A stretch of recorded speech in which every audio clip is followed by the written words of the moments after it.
Huepa, qué bonita bandera. Uh-oh, you see that flag? That's right. We're kicking off today with the Bronx Puerto Rican Day Parade now in its 39th year. The Bronx Puerto Rican Day Parade has celebrated the rich cultural heritage of Puerto Ricans and Latinos in the Bronx and beyond. From its humble beginnings with limited funding and a small group of supporters, the parade has grown into a beloved tradition, originally marching down Southern Boulevard to expanding now to the Grand Concourse. And since then, the parade has provided scholarships, cultural awareness, and a proud display of Puerto Rican pride. And joining us now to share more is the Bronx Puerto Rican Day Parade's Cultural Affairs Director, Karoline Rodriguez.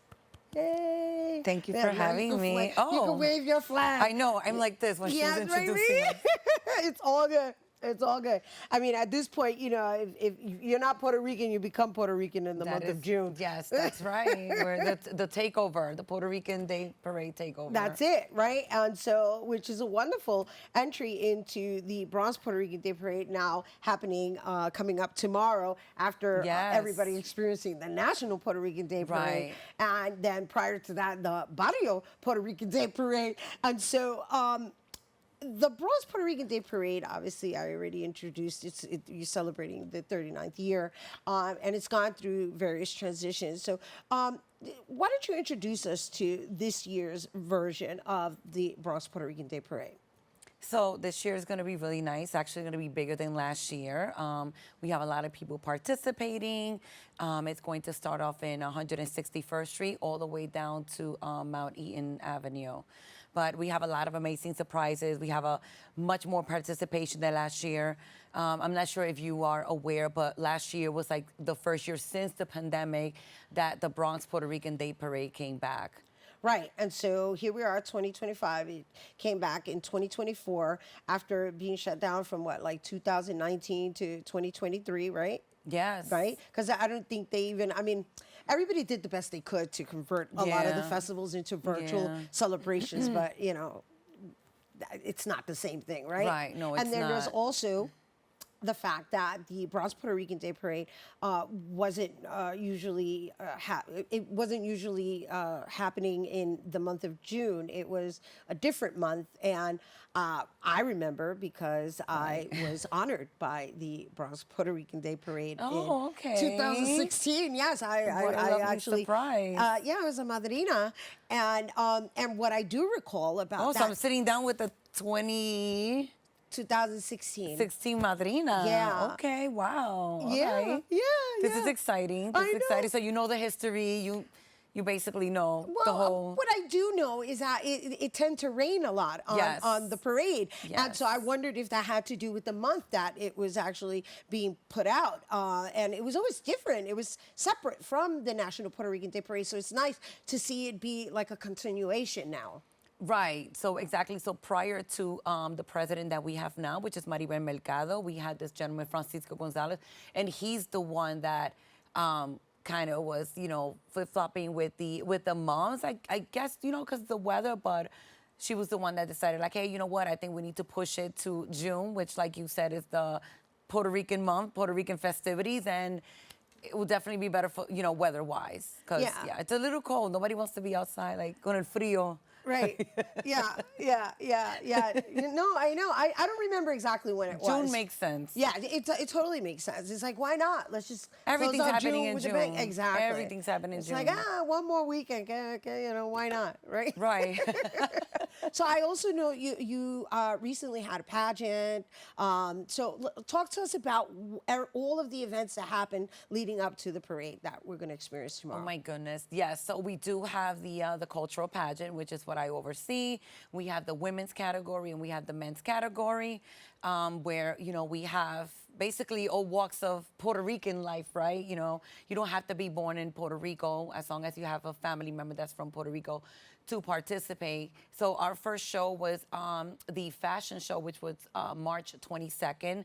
Then it was followed up by the talent show April 22nd, and just recently the coronation on May 4th, where we crowned the king and the queen of the Bronx Puerto Rican Day Parade. So that was super exciting. It was such a good turnout. I mean, we tripled the success of last year. I mean, we went all in with the recruiting, and it was a lot of fun. It was a lot of fun. We had, different judges on every pageant, coming out to help with, picking basically the role models, right? Because this is the future, and these are who represents the organization, themselves and Puerto Rico at a high level. But it was a lot of fun. Yeah, but it's also important not only to keep the cultura alive, but to keep the community. Where were you, Madrina? What do you mean, where was I? We needed you there. I Oh wish my I would God, have known you. You're putting me on blast on air? I'm joking, I'm sorry. I'm like, where's my 2016 Madrina? Ay, Dios mío. But next year, next year. Yes, thank you. I got you. Sorry. Sorry, I had to. Sorry. It was so much fun, so much fun. I saw, and that's why I asked about it, right? Because I saw the expansion in the execution this year. And I also saw that one of the things I should say that I like about the Bronx Puerto Rican Day Parade is that you honor women and men, and you also do it in a couple of numbers. It's not just one winner. There's a few like Rhinas and Reyes. Yeah, so we had a couple of different categories. We had the Miss Infantil, which is the little girls. We had the Miss Juvenil category, which is the teenagers. And then we had the Damas, which is the older adults. So, yes, we do have like the little queen, the princesses, in those 3 categories as well as for men. And so how many in each category? So we have the queen and first princess, second princess, all for the same categories. And then for men, same thing. Right. And so the beauty of it is that there's something really honorable in being able to march and represent your borough, represent your culture, wearing a crown. Yes. And representing a town too, right? Because they're all from different parts of Puerto Rico, or their family, I should say.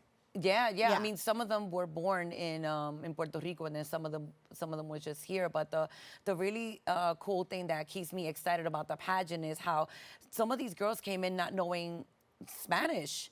And that's what we do in the cultural pageant. It's not about wearing a sash and a crown and looking beautiful. It's about learning about your heritage, your values, and where you come from. So I remember this one guy. I have to give a shout out to Salinas, if you're watching. And me and my men's, coordinator, we went up to him when it came to, introducing themselves. Because that's what we do. We have them, for example, I'll say, hola, buenas tardes, damas y caballeros.